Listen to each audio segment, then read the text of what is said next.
Welcome to the Explainer. So today, we're zooming in on something so fundamental to GMP, it is literally all around us: the facilities. Specifically, the actual buildings and their physical surroundings. Now, it's really easy to just think of a building as a passive shell, right? Just four walls and a roof, where all the real work happens inside. But today, I really want to flip that perspective for you. Think of the facility less like a passive warehouse, and way more like a highly complex machine that you just happen to walk inside of. Seriously, a GMP facility is a highly active participant in your manufacturing process. To kind of get us into the right mindset here, let me ask you a quick but critical question.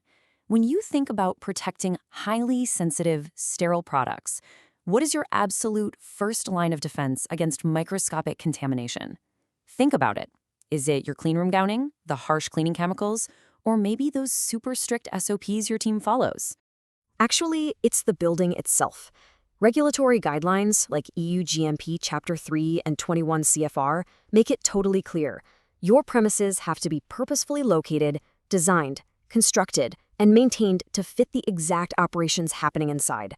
The brick, the mortar, the air ducts, the floor layout, that is the literal shield standing between your sterile product and a completely chaotic outside world that's just full of exhaust fumes, pollen, and billions of microbes.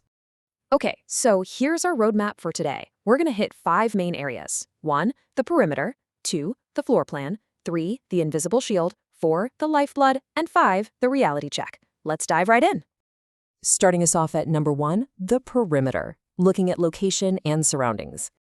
We have to begin outside. Long before raw materials or operators ever touch the front door, we've got to defend the fortress against external threats. Your site surroundings absolutely cannot be allowed to adversely affect your operations. Just imagine setting up a pristine pharmaceutical plant right next door to a heavy, dust-spewing industrial factory, and the prevailing winds are blowing all that exhaust right at your front door. Yeah, that's a recipe for disaster. That is why site selection and external mitigations are such a big deal. We have to purposefully position our HVAC intakes as far away from pollutants as possible. We even look at the ground outside. It needs to be fully paved and sealed. Why? Because standing water breeds bacteria and basically sends out a welcome invitation to pests. And speaking of pests, that perimeter must be locked down with a contracted pest control program, using strategically placed bait stations and maintaining heavy logs of any findings to ensure absolutely nothing breaches those exterior walls. All right, Section 2, the floor plan, focusing on layout and construction.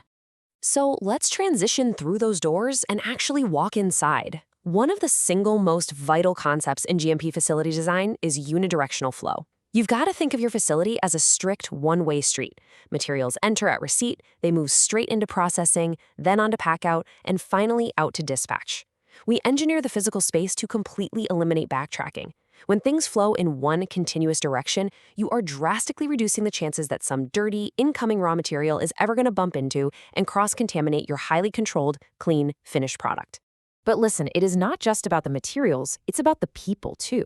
The physical paths that personnel take versus the paths materials take must be completely separated by the floor plan. Clean zones and dirty zones can never intersect, and if you're dealing with highly sensitive operations, that demands physically distinct, dedicated rooms just to maintain segregation. For instance, if you're handling penicillins, cephalosporins, or other beta-lactams, those require entirely separate, dedicated facilities. No exceptions. You simply cannot manufacture sterile and non-sterile products in the same shared space. The walls and doors are basically acting as physical referees, keeping conflicting activities safely apart from each other. Let's look a little closer at those walls, floors, and ceilings.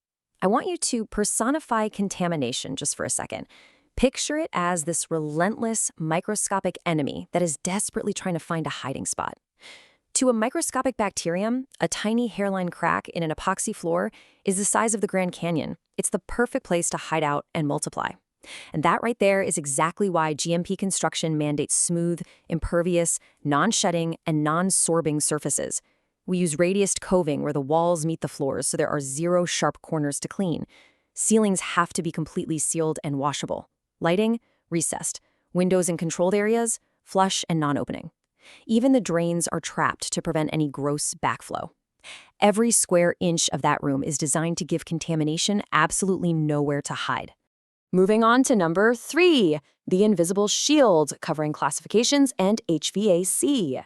So we categorize this invisible shield using some very strict regulatory grades.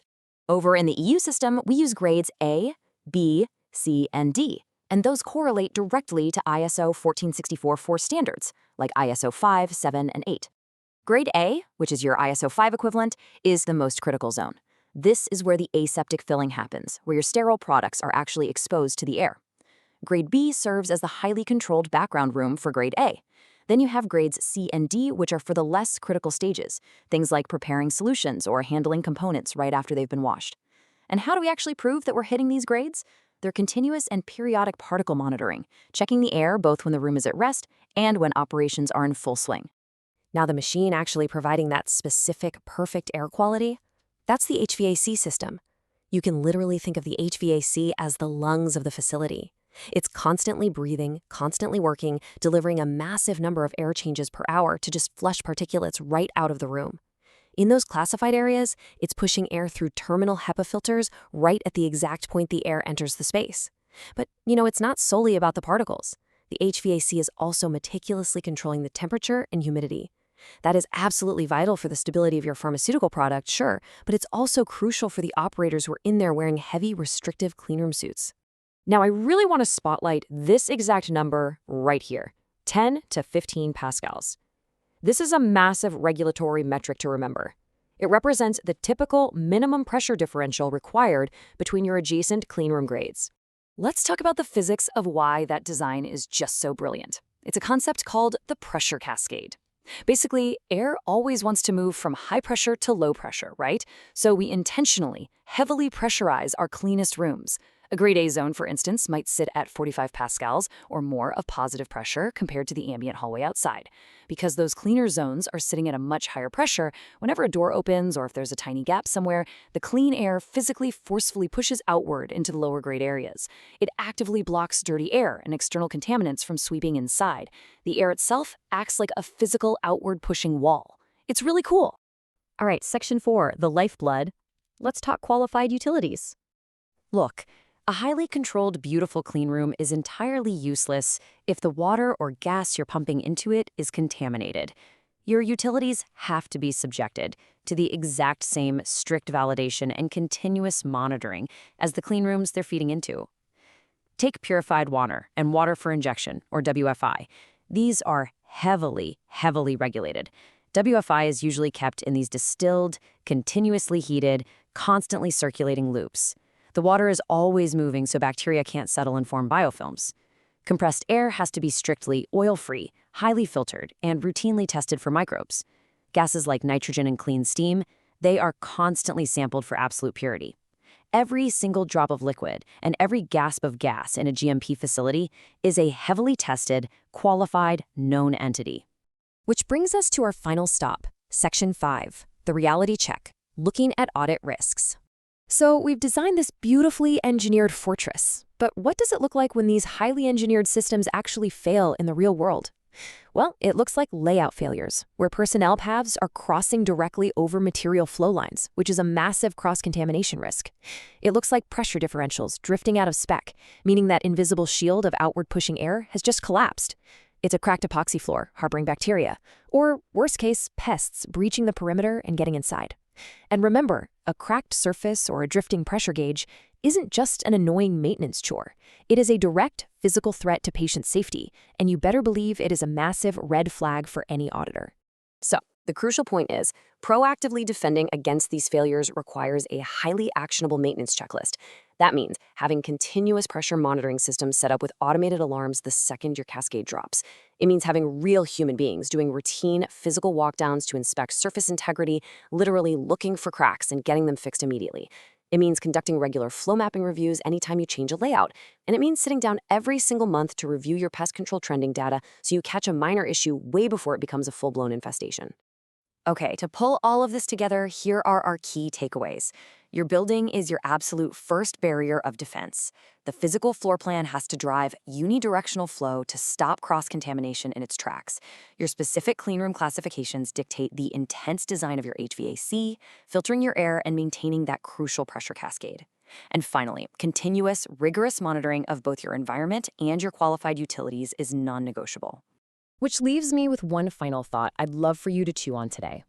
Tomorrow morning, when you walk into your workspace, take a second to really look critically at the walls, the vents, and the actual pathways you're walking. Is your facility's layout actively fighting contamination every single second of the day? Or, through cracked floors and crossed paths, is it secretly causing it? Thank you so much for joining me on this explainer, and definitely keep looking closely at the spaces around you. See you next time.